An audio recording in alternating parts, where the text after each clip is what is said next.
빅뱅은 어디서 일어난 거예요? 빅뱅은 우주의 타임라인을 댕강 잘라버리고, 물론 그 전에 뭐 있었는지 모르죠. 지금의 빅뱅으로는 빅뱅 빼고 모든 걸 다 설명한다. 처음 우주가 요만했었어요? 우주가 과거의 점이었다라고 할 때 그 점이 우주 전체가 점이었다는 게 아니에요.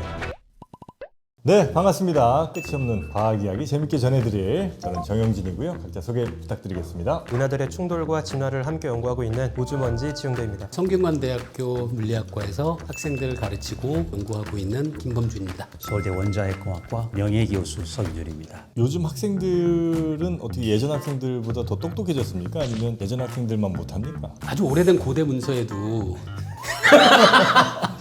요즘 요즘 애들은 마음에 안 든다는 얘기가 있거든요. 네, 네. 그래서 교수님들 생각엔 인식의 바이어스 같은 것 같긴 한데요. 항상 요즘 학생들은 항상 마음에 안 듭니다.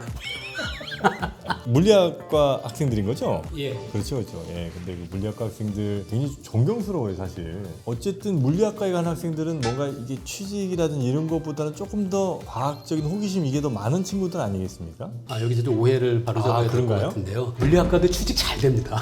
그러니까 취직이 잘 되는데. 취직 잘 되는군요. 저기 죄송하지만 천문학과보다는 취직은 잘 됩니다.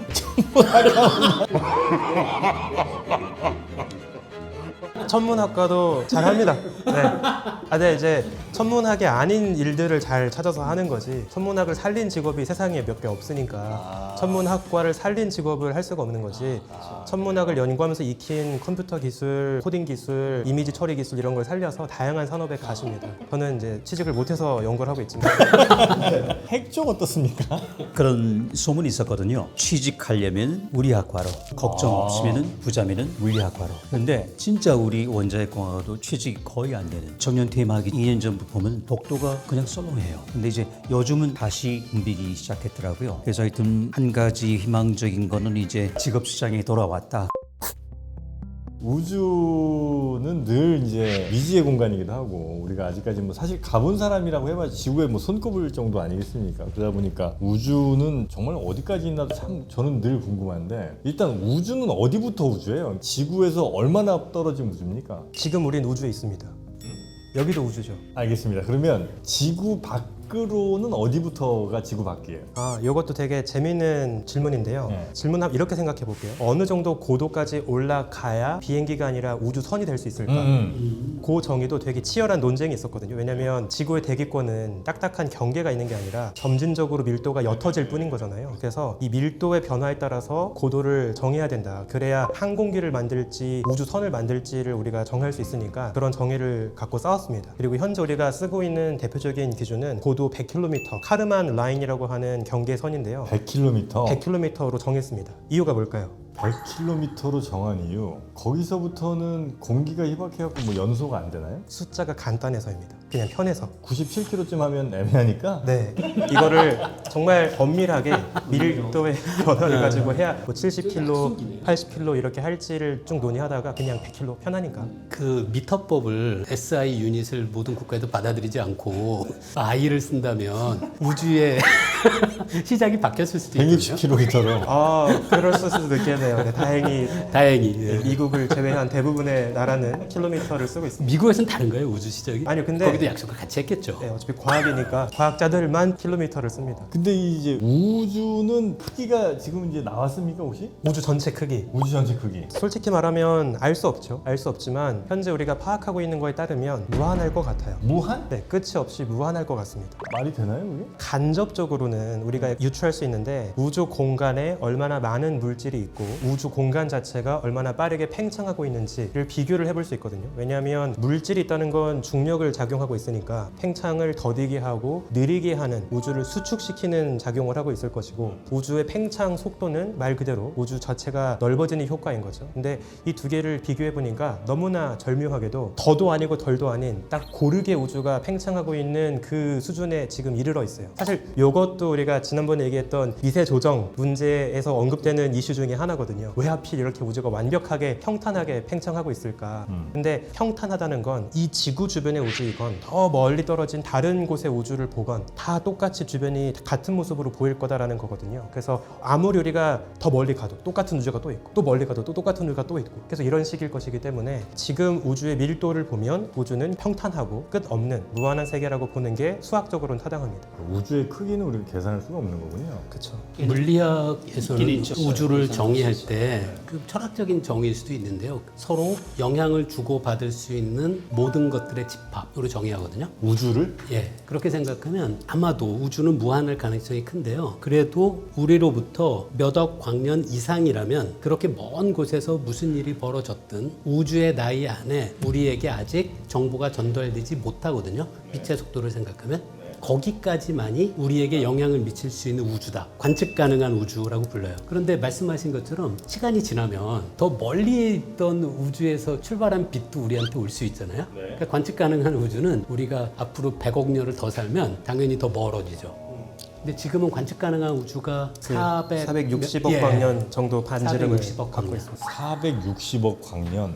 그 거리에 있는 별이나 이런 것들은 관측이 돼요 지금? 그렇죠. 그래서 사실 많은 분들이 착각하는 것 중에 하나가 뭐냐면 우주의 나이가 138억 살인데 어떻게 관측 가능한 우주의 최대 반경은 138억 광년이 아니라 460억 광년이냐 이렇게 많이 물어보거든요. 근데 이게 왜 그러냐면 만약에 우주가 팽창하지 않고 딱 지금의 크기 그대로 138억 년 전에 뿅 하고 만들어졌다면 관측 가능한 우주는 138억 광년이 맞아요. 그런데 우주는 팽창하고 있죠. 그러면 제가 지구고 주먹이 먼 은하라고 해볼게요.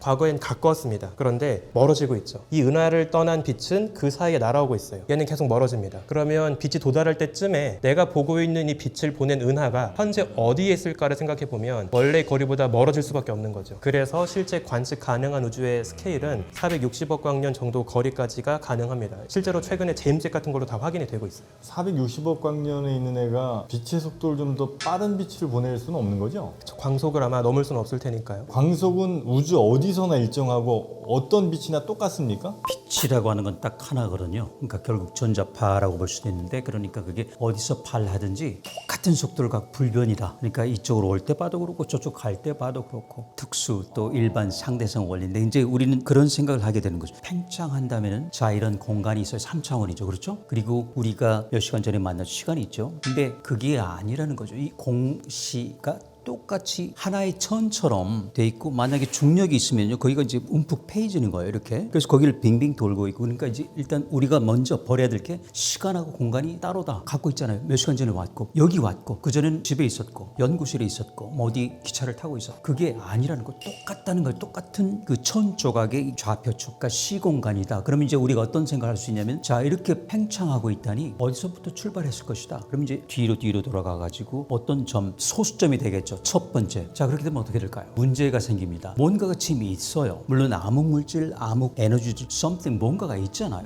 근데 그때 가면은 없어야 돼요. 그러니까 이제 우리는 어떤 상상을 해야 되냐면 아무것도 없는 거에서 뭔가가 생겼다. 그래서 저는 이제 이게 모르겠다는 것이죠. 그렇죠? 그 부분을 설명이 안 되는 거니까 그게 지금 우리가 아직 인지가 안 되는 거죠. 거기는 이제 양자역학이 해결을 하고 그 다음부터는 이제 상대성 이론. 그래서 아인슈타인이 결국 하지 못하고 줘버린 게 이 두 가지를 결합하면은 모두의 이론, theory of everything, 모든 걸 설명할 수 있는 이론. 근데 거기에 근접하는 게 지금 나왔어요. 그럼에도 불구하고 아직까지는 근데 끈 이론 가면은 막 차원이 18차원 되고 그래 도저히 알 수가 없어요. 그렇죠? 저는 이제 포기를 했고요. 이제 우리 우주먼지님은 조금 아직 가능성이 있습니다. 그렇죠. 제 박사님도 그렇고. 아니, 저 늦었어요. 저는 포기했습니다. 담고 가야 될 것 같아요. 만약에 138억 년 전에 이제 우주 막 완전 빵 터졌어요. 지구 바로 옆에 정말 한 1m 앞에 별이 하나 있었는데 걔가 이제 우주 대폭발과 함께 빛의 속도로 지구와 반대로 갔어요. 그럼 우린 걔를 못 보잖아요. 빛의 속도로 가니까. 그런데 걔가 가다가 빛의 속도보다 조금 늦어졌어요. 가는 속도가. 그러면 갑자기 어느 날 지구 앞에 이만한 별이 보입니까? 아니 근데 아까 말씀 중에 아무리 빛의 속도로 가지만 그 전에 빛을 냈겠죠 우리가. 네. 그건 와요. 빛의 속도로. 그러니까 봅니다. 그런데 단지 점점 빛의 속도로 오거든요. 걔가 절로 가는데 네, 똑같아요. 그 별이 보낸 빛 자체는 계속 빛의 광속으로 속도로 오는 거죠. 날아오고 그 별의 거리만 멀어질 뿐인 거죠. 보이긴 해요. 아, 순간 이 친구는 가면서 계속 우리한테 보내는군요, 빛을. 그렇죠. 가시광선이니까. 근데 우리가 보지 못한 게 훨씬 더 많다는 거죠. 그러니까 그러면 이제 우리는 다시 원점으로 돌아가게 되는 거죠. 그래서 제가 항복한 거 아니겠습니까? 더 이상 잘 모르겠다. 되게 중요한 말씀을 딱 해주셨는데 옛날에 독일의 천문학자 중에 하인리 올베르스라는 사람이 되게 유명한 고민을 한 적이 있어요. 이제 밤하늘을 보니까 우주가 깜깜해요. 근데 옛날엔 우주를 뭐라고 생각했냐면 무한한 과거부터 지금의 모습으로 하염없이 존재했다고 생각했어요. 그러니까 빅뱅처럼 특정한 시점이란 게 없다고 생각을 한 거예요. 근데 이러면 문제가 뭐가 되냐면 우주의 나이가 무한살이란 거죠. 무한한 과거 때부터 그냥 원래 있었던 거니까. 그러면 우주가 살아온 세월이 무한하니까 아무리 먼 거리에 떨어진 별빛이라 한들 무한년을 날아와서 지구에서 보여야 되는 거예요. 우주를 가득 채우고 있는 모든 거리의 별의 별빛들이 다 동시에 지구에서 보여야 하는 거죠. 그러면 우주는 사실 눈이 부실 정도로 밝아야 하는 거예요. 그런데 실제 우리가 보고 있는 우주는 깜깜하잖아요. 이게 바로 빅뱅이 해결해주는 문제예요. 빅뱅은 이 무한하게 과거로 뻗어있던 우주의 타임라인을 댕강 잘라버리고 138억 년 전부터 우주가 있었어 라고 이야기를 하는 거죠. 그러면 우리가 관측할 수 있는 빛을 통해 볼 수 있는 범위 자체가 무한광년까지가 아니라 아까 말씀드린 관측 가능한 우주 안에서만 이라는 거고 모든 별을 볼 수 없기 때문에 우주가 깜깜하다. 그러니까 너무나 아름답게도 우리가 보고 있는 우주가 깜깜하다는 사실 자체가 우주에게는 유한한 과거가 있었다라는 걸 보여주는 너무나 명확한 증거라는 거죠. 물론 그 전에 뭐 있었는지 모르죠. 138억 년 전에. 앨런 구스라는 천체 물리학자가 되게 재밌는 말을 한 적이 있는데 지금의 빅뱅으로는 빅뱅 빼고 모든 걸 다 설명한다. 빅뱅 이후의 타임라인은 너무나 완벽하게 설명해요. 근데 빅뱅이 왜 벌어졌는가라는 거에 대해서는 실험도 못하고 관측할 수 있는 영역도 아니다 보니까 이론 물리하시는 분들께 저희가 숙제를 넘겨드려야 되는 거예요. 빅뱅 이론은 누가 만들었습니까? 이게 다양한 이야기들이 있는데 보통 우리가 많이 얘기하는 창시자 두 명은 수학자 가모프가 있고요. 그리고 이후에 관측적인 증거를 발견해준 에드윈 허블과 조지 르메트르라고 하는 두 천문학자가 있습니다. 허블과 르메트르가 나오기 전에 가모프가 먼저 수학적으로 우주가 팽창할 수 있다라고 하는 걸 수학적으로 디자인을 해요. 그런데 그거를 아인슈타인은 받아들이지 않았어요. 원래 아인슈타인은 우주가 그냥 정적인 세계다, 팽창이건 수축이건 하지 않는다라고 생각을 했기 때문에. 그리고 처음에 르메트르가 학회에서 아인슈타인을 만나가지고 내가 관측 데이터 좀 이렇게 해보니까 우주가 팽창하는 것 같아요 라고 제안을 합니다. 근데 아인슈타인이 수학 계산은 맞는 것 같은데 물리학적으로 말이 되냐, 물리학은 형편없다 라고 혹평을 하거든요. 그러다가 이제 에드윈 허블이 또 관측 데이터를 들고 오니까 그때는 이제 승복을 했죠. 아니 그 스티븐 호킹 뭐 이런 분들 아니에요? 그 빅뱅 이론 이름에? 빅뱅 이론은 한참 전부터 있었어요. 있었고 그럼 스티븐 호킹 박사는 뭘 한 분입니까? 빅뱅 이론 안에서 디테일한 것들을 채운 분이에요? 네, 맞습니다. 스티븐 호킹 박사는 물리학, 천체 물리학 뭐 이쪽에서는 뭐 정말 어마어마한 분인 건 맞죠? 사실 스티븐 호킹 박사와 동등한 정도로 훌륭한 연구를 하신 분들은 더 많이 있어요. 아 그래요? 스티븐 호킹 박사님이 대중들에게 많이 알려지게 된 계기는 그분이 쓴 유명한 책이 있고요. 시간의 역사, 네, 시간의 역사라는 유명한 대중과학 책으로 알려졌고요. 그분이 이제 본인의 장애를 극복하고 그 평생 굉장히 어렵게 이론 물리학을 치열하게 연구했다는 사실. 그 드라마 같은 게 좀 더해졌군요. 예, 아마 영향을 주지 않았나 싶습니다. 아 그렇습니까? 대표적으로 하나만 짧게 생각나는 거 소개를 드리면 그 호킹이 연구했던 것 중에 하나가 우주 초기에 정말 양자 수준으로 작게 존재했던 우주 속에 랜덤하게 막 번쩍번쩍하고 있던 양자 요동, 그것이 우주 팽창과 함께 확장되면서 그 요동의 차이가 물질 분포 밀도의 차이가 되었고 여기보다 여기가 더 밀도가 많고 적고 하는 밀도의 차이를 만들었고 그것을 계기로 주변의 중력이 강한 쪽으로 물질이 모여들면서 우주 구조를 만드는 씨앗의 역할을 했다라고 하는 그 틀을 만들었던 분 중에 한 분이시기도 해요. 처음 우주가 요만했었어요? 그쵸. 그러니까 관측 가능한 우주의 크기가 태초에는 당연히 아주 작았겠죠. 그래서 태초의 우주를 이해를 하려면 양자역학이 필요한 거예요. 그 물리학에서는 이론 자체에는 여기와 저기가 달라야 될 아무런 이유가 없거든요. 여기와 저기가 달라야 될 이유라는 뭐예요? 제가 여기 있고 갖고 있는 이 컵은 이 앞에 있잖아요. 그건 왕의 남자에서 나온 것 같은데. 물리학의 이론에서는 여기와 저기가 다르게 구현될 이유가 전혀 없어요. 대칭성이라고 부르거든요. 그러니까 네. 공간이 어느 곳에서나 다 균일하고 근데 우리는 뭐 지구도 있고 별도 있고 태양도 있고 있잖아요. 그 얘기는 우주의 빅뱅 이후에 짧은 시간은 어딘가에 그 우주가 갖고 있던 균일함이 깨져야만 돼요. 만약에 그게 깨지지 않았다면 그냥 모든 공간을 균일하게 채우고 있는 전자기파와 입자들의 곤죽 같은 형태로만 있을 수밖에 없어요. 어딘가는 뭉쳐서 별도 되고 네. 어딘가는 가스 형태도 되고. 그렇죠. 그걸 가능하려면 균일함이라는 대칭성이 깨졌어야 되는데 그게 말씀하신 그 양자 요동의 효과로 보는 거죠. 그래서 빅뱅도 아마도 많은 물리학자들은 아무런 이유 없이 아무것도 없는 진공에서 순수한 양자 요동의 효과로 우연히 시작된 것이 아닐까라고 생각하는 사람들이 있는 것 같습니다. 지금은 양자 요동의 현상을 우리가 발견할 수 있는 곳이 없습니까? 실험에서는 언뜻 떠오르는 얘는 초전도체가 왜 초전도체가 될까? 저항이 없는 어떤 물질이거든요. 뭐가 떠 있고 그러는 거예요. 예. 그게 초전도체인데요. 거기도 양자 요동 효과가 있습니다. 뭐 에너지와 시간처럼 어떤 두 개의 물리량을 동시에 측정할 수 없다는 것이 불확정성 원리고요. 불확정성 원리 때문에 만들어지는 효과들을 대개는 양자 요동 효과라고 해요. 괜히 시작했다.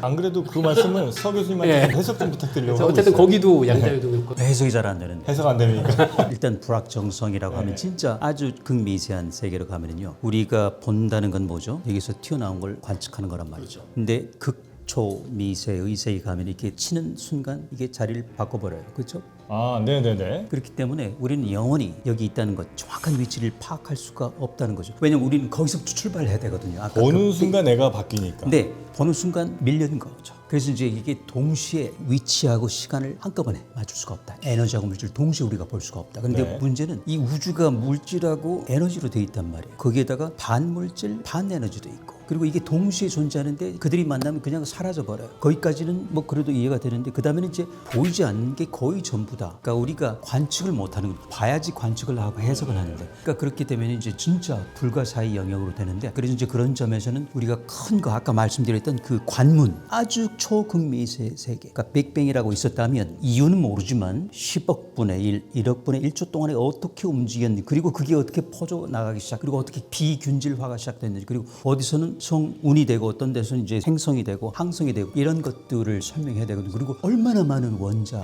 바닷가의 모래알보다도 더 많은 행성, 항성들이 있단 말이죠. 그보다 더 많은 은하계가 있고요. 그러니까 그때부터는 일단은 심호흡을 해야 되는데 저는 침호흡하다가 이제 거의 숨이 막힐 정도가 돼가지고 도저히 그 이상 나가지가 않는 거예요. 그래서 아까 저기 물으신다고 했는데 묻지 마시고 일단 물으신분님께 또 진도를 나가셔야 될 것 같아요. 그래서 일단 불확정성은 약간 이해한 것 같습니다. 그렇죠. 일단 보기 위해서 쳐야 되잖아요. 그러니까 벌써 그 위치가 아닌 거예요. 움직여버린 거죠. 정확히는 빛을 이용하면 양자역학을 따르는 입자가 어디 있는지는 볼 수 있거든요. 근데 말씀하신 것처럼 그 다음에 어디로 튈지를 모르게 돼요. 그건 모르겠는 거죠. 그리고 한술 더 떠가지고 그 세계에서는 유비쿼터스가 가능해요. 여기 있는데 저기하고 그리고 교감을 합니다. 서로 먼 거리. 아, 그거는 사실 사람들이 좀 오해하는 부분이 있는데요. 아, 오해. 그건 아닙니다. 아니 오해는 이 양자역학의 세계가 된다. 뭔가 이렇게 굉장히 멀리 떨어진 두 사람이 정보를 전달할 수 있거나 그런 건 아닙니다. 그러니까 입자끼리 아주 작은 입자끼리 서로 정보를 공유하는 것. 이게 그러니까 지금 사람 이런 이야기가 아니고 아주 초극미세. 또 거기서도 그 특수 상대론은 위배될 수 없기 때문에 네. 빛의 속도보다 빠르게 아무리 작은 입자라도 멀리 떨어져 있다고 해서 정보를 교환할 수는 없습니다. 아니 그러니까 동시에 있을 수 있다는 이야기. 그러니까 이게 그 양자역학 불확정성이 이제 섞여진 거거든요. 그래서 이제 여기 있는 입자가 여기도 있고 여기 그런 이야기인데 물론 이제 그건 해석이 필요하죠. 그러니까 이제 사람끼리 이렇게 이심전심이 아니고 서로 정보가 교환된다는 것이죠. 동시에 존재할 수 있다. 그러니까 이게 여기 있는 것 같은데 여기도 있다. 그게 두 가지 조건을 동시에 만족할 수는 없다라는 걸 실험으로 확인한 게 그 사실 작년에 노벨상을 받은 업적인데요. 약간 어려운 얘기일 수도 있는데 국소성과 실제성을 동시에 만족할 수는 없다라는 게 양자역학적인 네네. 입자를 멀리 떨어진 다음에 측정하면 한 입자의 상태를 우리가 아는 순간 멀리 떨어져 있는 입자의 상태를 우리가 파악할 수 있어요. 그런데 정보를 이쪽에서 이쪽으로 보낸 거는 아닌 거죠. 그런데 많은 분들이 이걸 마치 텔레파시처럼 오해하시는 분들이 많더라고요. 그런 건 아닙니다. 그러니까 물리학의 원리에 위배되는 건 전혀 아니에요. 멀리 떨어져 있다는 게 정말 그 작은 미시 세계에서 멀리라는 거야? 아니면 정말 정말로. 우리가 생각 안드로메다의 가두. 아, 그래요? 근데 여기서 딱 측정하는 순간 얘가 윗면이 나왔으니까 얘는 뒷면이라는 걸 그때 알아요. 동시에. 근데 그렇다고 해서 정보가 전달되는 건 아니고. 쇠파이프가 30만 킬로짜리가 있어요. 제가 한쪽에서 망치로 빵 때리면 땡 소리는 한참 더 걸리겠지만 밀리는 건 동시에 밀릴 거 아니에요? 아니요. 그렇지 않아요. 아 그렇지도 않아요? 그 밀린다는 게 뭔지를 현미경으로 쇠파이프 안에 원자를 보고 있다라고 생각하면 원자들이 규칙적으로 나열되어 있는데 밀린다는 것도 결국은 얘가 움직이면 그 움직임의 교란이 전달되는 거거든요. 근데 이것도 당연히 빛의 속도보다도 훨씬 느립니다. 그럼 제가 1m 빵 밀어도 저 끝에서는 한참 시간 걸린 다음에 밀려요? 한참. 예. 그 사이에는 얘가 1m 줄어 있는 거예요? 이게 파동처럼 전달되는 거죠. 밀린 게. 아, 그래요? 이렇게. 파도 타기 하듯이. 쎄인데? 예. 쇠도 다 원자로 이루어져 있으니까요. 아 그래요? 결정 구조거든요. 그러니까 전달되는 거죠. 파동처럼 해가지고. 그 사이에 어쨌든 길이는 줄어 있는 거네요. 제가 1m 쳤을 때. 아, 그쵸. 예. 그쵸. 맞습니다. 아 그렇습니까? 아주 높은 곳에 가로등이 있고 그 밑에 파리 한 마리가 날아가요. 그럼 밑에 그림자가 비칠 거 아니에요. 근데 이 가로등과 바닥 사이의 거리가 뭐 수백 광년이에요. 그러면 파리 그림자의 속도는 빛보다 빠를 수 있을까요? 아닐까요? 파리 그림자의 속도. 그러니까 여기 빛이 있으면 파리가 이렇게 움직이면 처음에 파리가 여기 있을 때 그림자는 여기고요. 파리가 조금만 움직여도 이게 거리가 너무 머니까 파리가 조금 움직인 다음에 그림자는 여기 있잖아요. 그러니까 파리는 느리게 움직여도 그림자는 빨리 움직이잖아요. 그러면 파리 그림자의 속도는 빛보다 빠를 수 있을까? 아 당연히 그래야 되겠죠. 어떻게 생각하세요? 아 이거 재밌다. 재밌는 질문이죠. 네, 그 예를 들어 이게 이제 한 500광년이라 그냥 예를 들어 하고 빛이 가운데 있고 파리가 그 바로 밑을 지나가요. 바로 밑에 한 아주 짧은 바로 밑에 있고 거기서 아주 느린 속도로만 움직여도 그림자는 엄청 많이 가잖아요. 그림자의 속도는 빛보다 빠를 수 있을까? 그림 당연히 빠르겠죠. 그럼 아, 그게 잠깐만. 그게 상대성 이론에 아, 무슨 되느냐? 그게 많은 분들이 오해하는 게 모든 게 빛보다 빠를 수 없다는 건 아니에요. 빠를 수 없는 것은 정보를 실어 나르는 것들만 빛보다 빠를 수 없어요. 근데 파리 그림자에 편지를 실어서 보낼 수 없잖아요. 그러니까 파리 그림자는 빛보다 빨라도 아무런 문제가 없다는 거예요. 아 그런데 저도 좀 확실치는 않는데 네. 아 맞아요. 정확하게 이게 빛 메아리라는 현상이랑 똑같아요. 빛 메아리. 별 주변에 가스구름 같은 게 이제 쭉 덮고 있는데 별이 방출한 빛이 우리 지구와 별 사이를 가로막고 있는 가스구름에 퍼지거든요. 근데 그 빛이 퍼지는 속도가 광속보다 빠른 것처럼 관측이 돼요. 이게 비슷한 것 같아요. 그때의 속도는 이쪽 방향인 거죠. 네네. 예, 그러니까 예. 이쪽이 방향이 사방으로 레이디얼한 빛이 방향이 아니라 퍼져나가니까 그쵸, 예. 가장 처음에 보는 가운데 빛은 코앞에 있는 가장 가까운 가스 면을 비슷한 때릴 거고 거네요. 이제 별빛이 둥글게 퍼져나가니까 사선으로 퍼져나간 빛이 멀찍이 있던 가스 구름 벽을 때리고 그때 빛이 지구에서 관측이 되거든요. 삼각형에 따라서 이제 쭉 퍼져나가니까 빛 메아리라고 하는데 근데 정확하게 그거랑 같네요. 네네. 갑자기 얘기하고 나니까 이게 정말 맞는 건가 갑자기 고민되는데.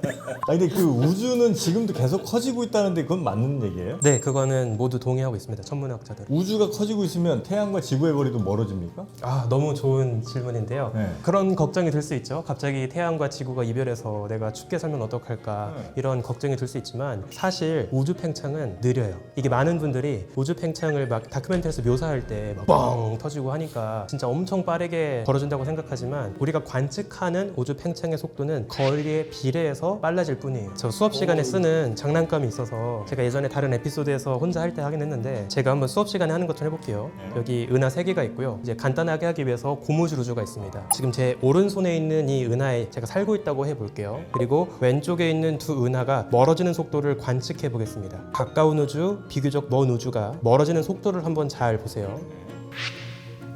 원래 멀었던 은하가 더 빠르게 멀어져요. 우리가 실제로 관측을 해보면 은하가 놓여있는 거리와 각 은하가 멀리 도망가는 속도가 비례해서 빨라지거든요. 그러니까 이거는 고무줄처럼 우리가 살고 있는 우주 자체가 통째로 균일하게 팽창하고 있다는 아주 명확한 증거이고 멀리 도망가는 속도 역시 거리에 비례해서 빨라질 뿐인 거예요. 그래서 우주 팽창률을 우리가 간단하게 계산해보면 허블 파라미터라고 해서 허블 변수라고 해서 그 값을 알 수 있는데 주어진 거리 대비 그 포인트가 얼마나 빠르게 멀어지고 있는가를 이야기를 해요. 그래서 단위가 거리 대비 속도다 보니까 우리가 알고 있는 우주 팽창률의 속도가 70km/s per 메가파섹. 메가파섹이면 대략 300광년 정도예요. 잠깐만요. 70 km/s. 70km/s까지는 쉬운데 1초당 70km. 네, 그 속도가 네. 300만 광년은 가야 그 속도가 나온다는 거예요. 아, 300만 광년. 300만 광년은 떨어져 있어야 그 포인트가 우리 지구에서 멀어지는 속도가 겨우 70km/s로 관측된다는 거죠. 아. 그래서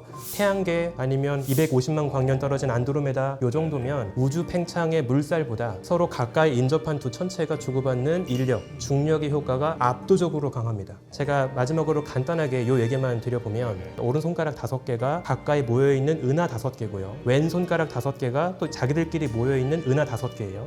이 은하단과 은하단은 멀어요. 이건 거시적인 거리이고 얘네들끼리는 가깝습니다. 그러면 우주가 진화하면서 어떻게 변하게 되냐면 가까운 애들끼리는 중력이 압도적으로 강하니까 모이겠죠. 반면에 은하단과 은하단은 머니까 훨씬 강한 우주 팽창 때문에 서로는 멀어질 거예요. 그래서 이런 식으로 진화합니다.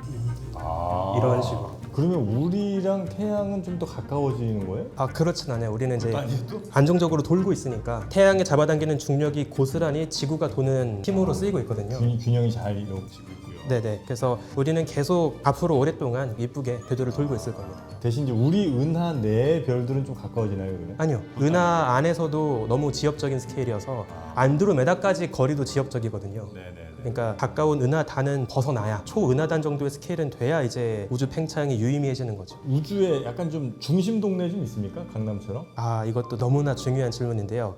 자, 다시 이걸 꺼내보겠습니다. 예를 들어 이게 가잖아요. 근데 만약 중심 동네가 여기면 얘네들이 이제 멀어지는 거고 그럼 이 동네에 만약 우리가 지구가 있으면 얘네들 한참 더 멀리 갈 거고 이렇습니까? 아니면 중심이라는 게 없나? 지금 설명하려면 거기 하나가 더 있었으면 좋았겠어요. 네네. 그렇죠? 이쪽이나 이쪽이나 똑같다, 그래요? 그죠? 네. 뭐 하나 더 있다고 칠까요? 네, 좋아요. 만약에 제가 여기 살고 있어요. 여기서 제가 다른 은하를 봐요. 저만 가만히 있고 나머지만 멀어지는 것 같겠죠? 만약에 양쪽에 2개가 더 있어서 제가 여기서 본다고 하면 저를 중심으로 양쪽의 은하가 멀어지는 것처럼 보일 거예요. 이번엔 제가 가운데로 이사를 갔어요. 여기서 똑같이 주변의 은하를 봐요. 저만 가만히 있고 양 옆에 은하만 또 멀어지고 있어요. 옆집으로 또 이사를 갔어요. 여기서 봐도 이번엔 저만 가만히 있고 나머지만 멀어지고 있어요. 그러니까 우리 기준으로 주변의 우주를 보고 있기 때문에 주변의 우주가 사방으로 멀어지는 것처럼 보일 뿐인 거지 우주 공간 자체는 중심이 없습니다. 여러분들이 꼭 알아두셔야 될 게 우주가 너무 특별해서 우주에만 중심이 없는 게 아니라 팽창이라는 것 자체는 원래 중심이 없어요. 그냥 모든 포인트가 고르게 멀어지고 있을 뿐인 거죠. 그 비슷한 질문을 제가 받은 것 중에 하나가 빅뱅은 어디서 일어난 거예요? 라고 묻거든요. 근데 그것도 더 같이 설명해 주셔도 될 것 같은데 어디 있어? 빅뱅은 사실은 동시에 여기서 일어난 거예요. 여기서. 바로 여기서. 자, 그 설명 좀 해주시죠. 바로 여기요? 근데 모든 곳에서. 무슨 소리예요? 지금 제가 여기서 만약에 오른쪽 방향으로 네. 1광년의 우주를 봐요. 그건 1년 전의 우주를 보는 거죠. 100광년 거리의 우주를 봐요. 100년 전. 100년 전을 보는 거예요. 쭉 가서 관측 가능한 우주를 봐요. 끝을 봐요. 그러면 138억 년 전에 날아온 빛을 지금 보고 있는 거죠. 138억 년 전 빅뱅 직후에 처음으로 퍼진 빛을 오른쪽 방향으로 쭉 가면 저기까지 볼 수 있어요. 이번엔 머리 위쪽으로 볼게요. 1광년 거리 보면 1년 전의 우주를 보는 거고요. 100년 전의 우주를 보고요. 마찬가지로 위쪽으로 뻗어 있는 관측 가능한 우주를 보면 여기도 빅뱅 직후의 우주를 보는 거예요. 그러니까 우리는 사방의 과거의 우주로 둘러싸여 있어요. 관측 가능한 세계 안에서. 그렇죠. 그렇죠. 만약에 빅뱅 원점이 어딜까? 빅뱅이 벌어진 순간에 가까운 가장 근접한 모습을 보고 싶다라고 하면 어떤 특정한 방향을 봐야 하는 게 아니라 그냥 아무 거리나 먼 우주를 보면 되는 거예요. 거기도 빅뱅 지점인 거예요? 그렇죠. 그러니까 아주 먼 과거에 많은 분들이 착각하시는 것 중에 하나가 우주가 과거의 점이었다라고 할 때 그 점이 우주 전체가 점이었다는 게 아니에요. 관측 가능한 우주가 점이었다는 거예요. 태초에. 관측 가능한 우주 바깥에는 옛날에도 우주가 무한하게 있었을 거예요. 다만 밀도가 압도적으로 높았겠죠. 저 같은 사람들 이해를 돕기 위해서 예를 들어 풍선을 훅 불어요. 이렇게 커졌습니다. 풍선 표면에도 별들은 있을 거고 풍선 한 가운데에도 별들은 있을 거 아니에요, 지금 현재. 풍선으로 비유할 때는 사실은 3차원 공간을 2차원의 풍선의 표면으로 비유하는 거거든요. 아, 그렇습니까? 그래서 이 풍선이 이렇게 있으면 사람들은 풍선의 맨 가운데에서 빅뱅이 시작된 걸로 생각하는데요. 그게 아니라 면만 봐야 돼요. 그러면 우주가 팽창하기 전엔 풍선이 점점 줄어드는 거로 생각해야 돼요. 그래서 처음 출발할 때는 요만한 풍선에 거기 위에 빠글빠글하게 있던 애들이 시간이 지나면서 점점 자기들끼리 멀어지는 거죠. 그래서 과거를 거슬러 올라가면 빅뱅은 그냥 여기서도 있었고 여기서도 맞아요. 있었고 달에서도 있었고 동시에 일어나고 그냥 그 세계 자체가 균일하게 커져서 지금 이 우주가 된 거니까 제 자리도 모두 분들의 자리도 다 빅뱅이 벌어진 포인트가 되는 거예요. 사람들이 이걸 이해할 때 자꾸 풍선의 바깥을 떠올리는 것 같더라고요. 근데 바깥은 우주가 아니잖아요. 풍선의 비율을 생각하실 때 내가 풍선 위에 있다고 생각하셔야 돼요. 그리고 밖을 볼 수는 없다. 나는 면을 따라서만 다른 것들을 본다라고 생각해야 돼요. 우주를 이해하는데 지금 우리에게 더 필요한 건 뛰어난 관측 기술이에요? 아니면 수학 기술이에요? 계산 기술? 어려운 질문이네요. 가끔 제가 옛날에 물리학과 친구들이랑 그다음에 저희 천문학과 친구들이랑 농담 삼아 이런 얘기를 한 적이 있어요. 천문학자들은 봐야 믿거든요. 관측이 되고 입증이 돼야 보이는 우주만 우리가 받아들이는 거예요. 그래서 우리가 물리학 하는 친구들한테는 야, 니네는 칠판 속의 우주 연구해봤자 뭔 의미가 있냐. 우리처럼 실제 관측을 통해 입증을 해야 그게 과학이지 라고 이야기를 했더니 물리학 하는 친구들이 너네는 보이는 세계만 공부하지 우리는 당장 볼 수 없는 수학을 통해 이 너머의 세계를 이해를 하고 있어 라고 이야기를 해요. 그래서 사실은 둘이 경쟁 구도라기보다는 천문학자들이 관측을 통해 발견한 우주 안의 법칙을 통해 수학을 물리학자들이 디자인을 하고 그 수학으로 쭉 연장을 하면 당장은 보이지 않지만 그럴 것 같다라고 하는 예측들을 하겠죠. 근데 그 예측한 것들이 정말 실제 하는지 안 하는지를 관측을 통해 또 입증을 하고 이런 티키타카가 계속 있는 거죠. 그래서 제 생각에는 너무 교과서 같은 답변이지만 둘 다 발전을 해야 된다라고 그렇습니까? 요약을 해야 될 것 같습니다. 우주 얘기는 재밌고 항상 좀 어렵긴 어렵습니다. 근데 어려운 만큼 또 재미는 있는 것 같고요. 오늘은 핵 얘기를 좀 많이 못 들은 것 같은데 조금 아쉽습니다. 또 다음 기회로 하죠. 함께 하실래요?